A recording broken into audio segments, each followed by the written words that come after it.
So I am Palani Kumar from Kamraj College of Engineering and Technology. Today we will discuss the same problem in our previous video in detail.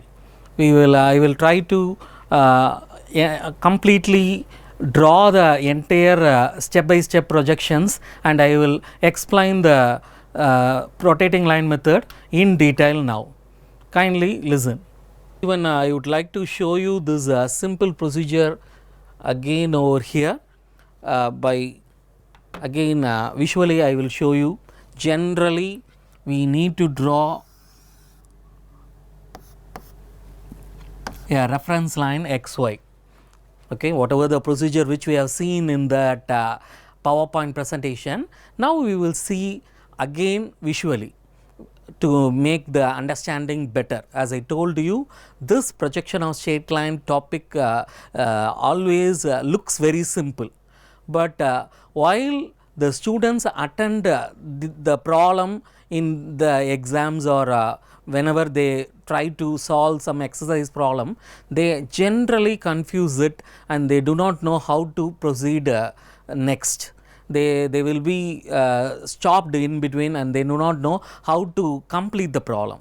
So they always keep this problem projection of straight line incomplete, and they either switch over to other choice, or they always look confused in this topic. So for better understanding we will see again. Okay. So here again I am telling you, I am showing you with the given data we follow the rotating line method strictly, and with a very simple procedure we will do it. Okay. First is, as I told you, the point A is given. One of the end point A is given 12 mm above HP and 10 mm in front of VP as given in the problem. So here we can mark that point. So that point, first point we can mark. We can mark that point as A dash 12 mm above HP, and similarly A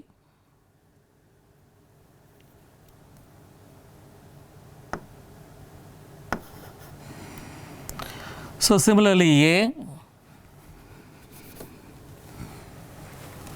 in the top view, which is 10 mm above HP.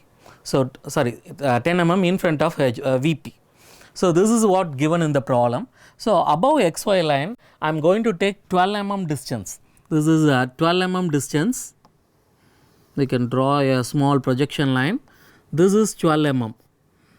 12 mm above HP, and this point is 10 mm. 10 mm in front of VP. Okay. So this is our dimension, 12 mm above HP and 10 mm in front of VP for our first end point. Okay.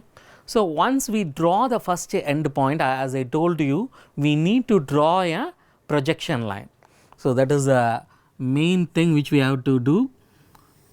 Projection line must be drawn along the point A as well as along the point A dash. Okay. So once we complete this, we can go for the given data. So what is given in this problem? In this problem the true length is given, the true inclinations are given. So with the help of true length and true inclination we can directly solve the problem. So as I told you already, with the help of our mini drafter we can draw an inclined line, 30-degree inclined line, and the true length for 75 mm in the front view.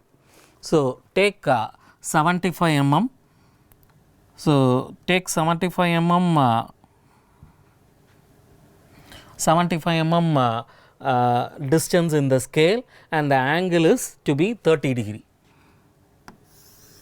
and you can draw you can mark that point as B1 dash. Okay. So this is A dash B1 dash, which is our true length. The true length is equal to 75 mm as given in the problem, and the angle, that is very important, you need to indicate this as given in the problem. This angle is to be indicated, theta value is to be indicated as 30 degree. Okay. So now B1 dash, we have drawn A dash B1 dash for a length of 75 mm and at an angle of 30 degree. and now again you need to draw the projection line. Whenever the point B1 dash comes in the front view, again you draw the projection line. So, you can draw the projection line here along B1 dash, and this will be the locus of B dash. This will mark the locus of B dash in front view. Okay, you can write that this is a locus of B dash in the front view. Okay. So, along this line there will be our second endpoint B dash. Okay. So, that is the original meaning of this locus. Locus of B dash in front view indicates that along this brownish line, the point B dash, that is the second endpoint in our front view, will be available along that locus line. Okay. So, now we can similarly complete the top view. Whatever the given data, with the given data we have drawn an inclined line and we have indicated the true length in the front view. Now, we can do the same in the top view. As in the top view as well, from the given question, they have given the true inclination for top view as well as the true length 75 mm. The true length 75 mm is common in both front and top view, because the line length is the same 75 mm, and here the true inclination is going to be 40 degree. So, here you take angle to be 40 degree. So, with the help of minute after, you can take 40 degree and 75 mm length, you can draw another inclined line. So, 40 degree here and the length is going to be 75 mm, and this is again true length, and this angle is pi is equal to 40 degree. So, this angle is going to be pi equal to 40 degree and the true length is same 75 mm. And now again here you can draw the projection line, and this projection line will show you the locus of the second end point in the top view. So, here you can write that locus of B in top view. So, this locus line, the point B will be available, and you can I forgot to write this point. You can mark the point A B2. Here this is A B2, which is at an angle of 40 degree, and the length of this inclined line A B2 is 75 mm as given in the problem. And now what we have to do is, from this B2, you again draw a projection line until it reaches the projection line along A dash. This is a procedure which we have to follow in rotating line method. Whatever the data may be given, irrespective of the data, this is the procedure, one by one we have to follow. So, whatever the end points or the points which we have completed in the top view, it has to be transferred to the front view, and similarly from the front view it will again be transferred to top view. So, this is what we do, and here also from the point B2 we are drawing a vertical projection line to reach the locus drawn through A dash, and that point you can call it as B2 dash. And now from A dash as center, A dash B2 dash as radius, now you draw a arc which is called as rotating this line. We are going to rotate this line, that is A dash B2 dash, that is our front view length, and we are rotating that line by using this arc method. By taking A dash as center and A dash B2 dash as radius, we are drawing an arc, and that arc will meet the locus of B dash, and that point will be B dash. And that now we can join both A dash and B dash. We can join A dash and B dash using HB pencil, because this is the actual projection. So, this must be very drawn very thickly. Okay. So, this is the actual projection A dash B dash which needs to be drawn thickly using HB pencil. Now, as we have transferred the data from B2 in the top view towards the front view, and then we rotated it. Similarly, we have to do the transfer of data from front view to top view. So, you can see here B1. So, from B1 dash we can again bring the data from B1 dash, we can again draw a straight vertical projection line. Okay. So, now what I have done is I have drawn a vertical projection line from the point B1 dash. So, now this B1 dash from the point B1 dash we have drawn a vertical projection line which has to be drawn using a 2H pencil. As I told you already, the projection line must always be drawn very thinly using 2H pencil, and this B1 dash projection line must be drawn until the projection line being drawn through A. This line has to be drawn until it meets the projection line drawn through this point A, and here we can mark this point as B1. Okay. There it is B1 dash. Dash indicates the word the alphabet B1 dash indicates, the dash symbol indicates that it is front view.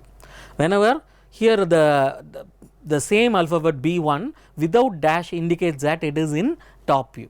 So, the same B1 dash from the front view we have transferred it to the top view, and here the letter changes to B1. From B1 dash it changes to B1. Now, we again rotate the line as we have done in the front view. Here also we can do. We can take A as center, A B1 as radius, we can draw an arc, and we can draw the arc in order to cut the locus which we have drawn over here. So, again A as center, A B1 as radius, you draw an arc, and that arc will cut the locus of B which we have already drawn in the top view, and the arc cuts the point,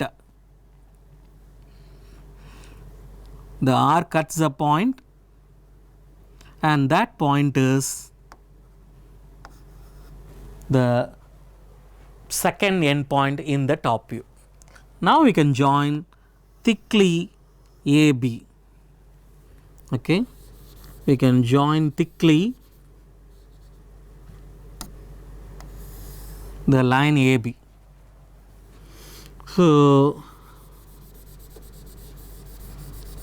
I will draw that line clearly, and also I will show this true length here. So, this is the true length. Okay. So, this is the line AB which is the actual projection in the top view. So, now we have completed the problem for this interesting topic, projection of straight lines, where we have completed the actual projection AB in the top view. Okay. Even you can indicate here as top view, and this violet color line indicates that it is the front view, actual projection in the front view. A dash B dash is the actual projection in the front view, AB is the actual projection in the top view, and here this will be another angle. You can mark this angle. This angle is going to be alpha, which is the apparent inclination, the angle made by the actual projection A dash B dash, that angle is alpha. And here also you can mark the angle beta. This angle is the angle made by AB. Okay. The angle made by AB in the top view is the apparent angle beta. So, alpha beta can be calculated and it can be written in the results, while you can clearly measure the angle and you can clearly write the value of alpha and beta in the result as to be done in this problem. Okay. So, the flow of steps is going to be the same, only the order of step might be changing. In this procedure of rotating line method, the 5 steps. All the 5 steps will be remain the same in any problem in this topic, but the order of the step might be changing according to the given input and the unknown which is being asked in the given problem. Okay. So, today we have seen one standard problem in this interesting topic, projection of straight line. We will meet again with another problem from a different topic. Thank you.